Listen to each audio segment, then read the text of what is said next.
Comics and Comics, we have a segment where we like to give an opinion about something. And if you've ever read any fanboy post on any message board anywhere, you understand why we call this segment But Let's Face It.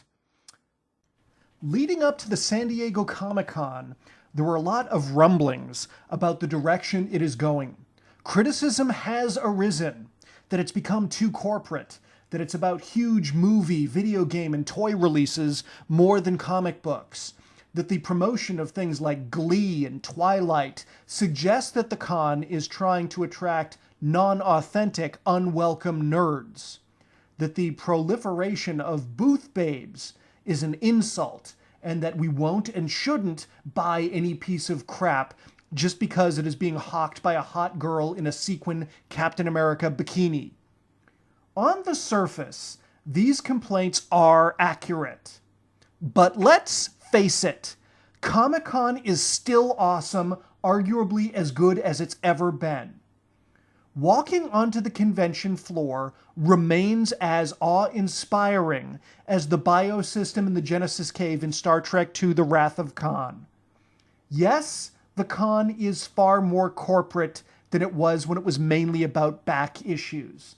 The exhibition floor now has huge, arguably obnoxious booths by Bandai, Hasbro, Marvel, G4, and lots of others. But it's important to note that these are not the only folks peddling their product. Also at the convention are small press aisles, artists' alley, and booths featuring product by small designer vinyl toy companies. The big booths bring eyeballs to the smaller booths, and this is a good thing. And not only fanboy eyeballs arrive at these tables, but corporate eyeballs as well. Eyeballs that get paid to find exciting new content. To the people who have worked hard on some creative project and set up a booth at Comic-Con, I say, well done. You are not letting the world pass you by. You have created something real that you have poured your heart and soul into, are promoting it, and are not spinning your wheels at Comic-Con. Perhaps this point is best exemplified by the fact that Steven Spielberg himself was walking the floor at Comic-Con this weekend. It is now possible that he will check out your webcomic.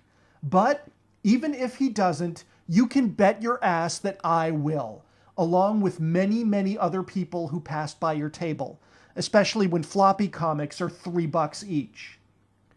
Much has been written on how annoying it is to have people dumb enough to like Twilight at Comic-Con. However, I do not believe that it is a pipe dream to imagine a Twilight fan walking through the convention floor, stumbling across an old Tomb of Dracula comic book, getting hooked on it, and understanding just how wrong they have been. Whether you wanted to or not, Comic-Con results in each of us experiencing an endless series of pop culture versions of the Pepsi Challenge.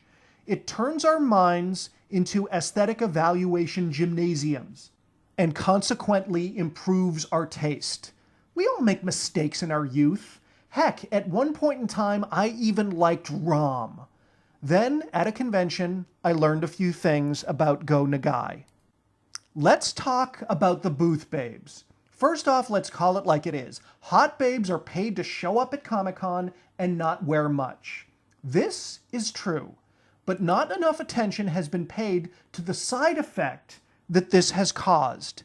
Like some Jedi mind trick, this has somehow convinced other babes who are not being paid into thinking that they are supposed to do the same thing. And this is causing even other women to diet and exercise for cosplaying at Comic-Con. Let me say that again. Women are dieting and exercising so that they can look good at a comic book convention.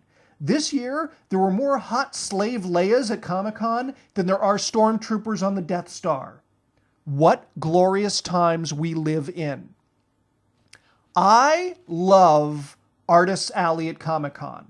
Walking around and seeing both giants and newcomers in the world of comic book art is exciting. I love seeing the mob of people around Mike Mignola's table. I love seeing a whole bunch of empty sleeves in Jeff Dara's portfolio by the time Saturday rolls around. I love seeing Neil Adams offering live commissions starting at $600. I love seeing artists making big markups on prints of their work. They deserve it. They are a crucial part of the spine on which all of fandom rests. They're often not given nearly enough credit for this. But at the end of July, in San Diego, comic book artists are indeed praised and, more importantly, rewarded. I can't express how thrilling it is to see comic book artists sell pages of their own original art and watch the cash go directly into their hands. It is only sad that Jack Kirby did not get to enjoy more of this. There are still plenty of back issues to be found at Comic-Con, more than at any other convention going.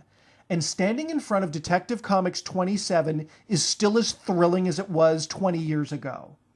One thing that is different is coverage of the event. It's huge, deservedly so, and fast.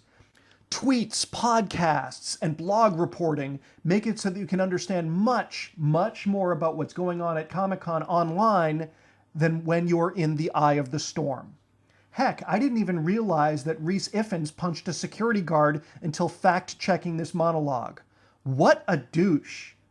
If I'm being honest, though, it's tough for me to go online and read about all the stuff that I missed this year at Comic-Con because, let's face it, it only gets me excited about next year.